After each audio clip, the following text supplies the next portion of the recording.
फिर उसने आंख उठाकर उन दौलतमंदों को देखा जो अपनी नज़रों के रुपए हैकल के खजाना में डाल रहे थे, और एक कंगाल बेवा को भी उसमें 2 दमड़ियां डालते देखा। इस पर उसने कहा, मैं तुमसे सच कहता हूं कि इस कंगाल बेवा ने सबसे ज्यादा डाला, क्योंकि उन सब ने तो अपने माल की बहुतात से नज़र का चंदा डाला, मगर इसने अपनी नादारी की हालत में जितनी रोज़ी उसके पास थी सब डाल दी। और जब बाज़ लोग हैकल की बाबत कह रहे थे कि वो नफीस पत्थरों और नज़र की हुई चीज़ों से आरास्ता है, तो उसने कहा, वो दिन आएंगे इन चीज़ों में से जो तुम देखते हो यहाँ किसी पत्थर पर पत्थर बाकी ना रहेगा जो गिराया न जाएगा। उन्होंने उससे पूछा, ऐ उस्ताद, फिर ये बातें कब होंगी, और जब वो होने को हों उस वक़्त क्या निशान है? उसने कहा, खबरदार गुमराह ना होना, क्योंकि बहतेरे मेरे नाम से आएंगे और कहेंगे कि वो मैं ही हूँ, और ये भी कि वक़्त नज़दीक आ पहुँचा है, तुम उनके पीछे ना चले जाना। और जब लड़ाइयों और फसादों की अफवाहें सुनो तो घबरा ना जाना, क्योंकि उनका पहले वाक़े होना ज़रूर है, लेकिन उस वक़्त फ़ौरन ख़ात्मा ना होगा। फिर उसने उनसे कहा कि कौम पर कौम और सल्तनत पर सल्तनत चढ़ाई करेगी, और बड़े बड़े भौंचाल आएंगे, और जा बजा काल और मरी पड़ेगी, और आसमान पर बड़ी बड़ी दहशतनाक बातें और निशानियाँ ज़ाहिर होंगी। लेकिन इन सब बातों से पहले वो मेरे नाम के सबब से तुम्हें पकड़ेंगे और सताएंगे, और इबादत खानों की अदालत के हवाला करेंगे, और कैद खानों में डलवाएंगे, और बादशाहों और हाकिमों के सामने हाजिर करेंगे,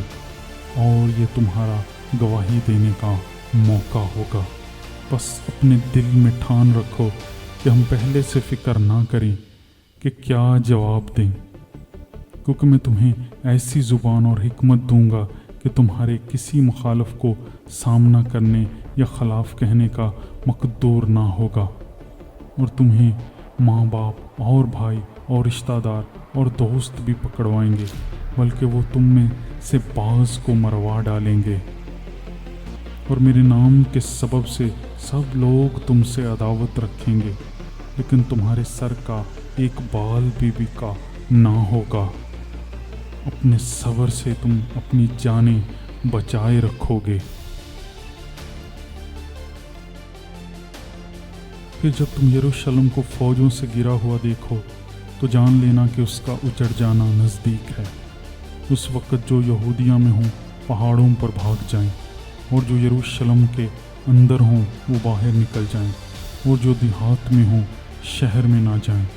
क्योंकि ये इंतकाम के दिन होंगे जिनमें सब बातें जो लिखी हैं पूरी हो जाएंगी। उन पर अफसोस है जो उन दिनों में हामला हों और जो दूध पिलाती हों, क्योंकि वो दिन मुल्क में बड़ी मुसीबत और इस कौम पर गज़ब होगा, और वो तलवार का लुक़मा हो जाएंगे और असीर होकर सब कौमों में पहुंचाए जाएंगे, और जब तक गैर कौमों की मियाद पूरी ना हो यरूशलेम गैर कौमों से पामाल होता रहेगा। और सूरज और चाँद और सितारों में निशान ज़ाहिर होंगे, और ज़मीन पर कौमों को तकलीफ़ होगी,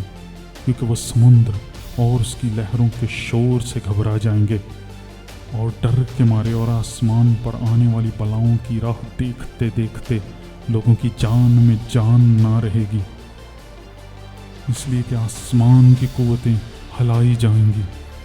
इस वक्त लोग इब्ने आदम को कुदरत और बड़े जलाल के साथ बादल में आते देखेंगे, और जब ये बातें होने लगीं तो सीधे होकर सर ऊपर उठाना, इसलिए कि तुम्हारी मखलसी नज़दीक होगी। और उसने उनसे एक तमसील कही कि अंजीर के दरख्त और सब दरख्तों को देखो, जो ही उनमें कौंपलें निकलती हैं तुम देखकर आप ही जान लेते हो कि अब गर्मी नज़दीक है।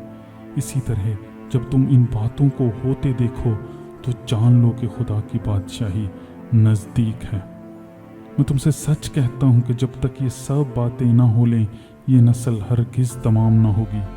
आसमान और ज़मीन टल जाएंगे, लेकिन मेरे मुंह की बातें हरगिज़ ना टलेंगी। बस खबरदार रहो, ऐसा ना हो कि तुम्हारे दिल खुमार और नशाबाजी और ज़िंदगी की फ़िक्रों से सुस्त हो जाएं, और वो दिन तुम पर फंदे की तरह नागहान आ पड़े। क्योंकि जितने लोग तमाम रोज़ ज़मीन पर मौजूद होंगे, उन सब पर वो इसी तरह आ पड़ेगा। बस हर वक्त जागते और दुआ करते रहो, ताकि तुम इन सब होने वाली बातों से बचने और इब्ने आदम के हजूर खड़े होने का मकदूर हो। और वो हर रोज़ हैकल में तालीम देता था और रात को बाहर जाकर उस पहाड़ पर रहा करता था जो जैतून का कहलाता है, और सुबह सवेरे सब लोग उसकी बातें सुनने को हैकल में उसके पास आया करते थे।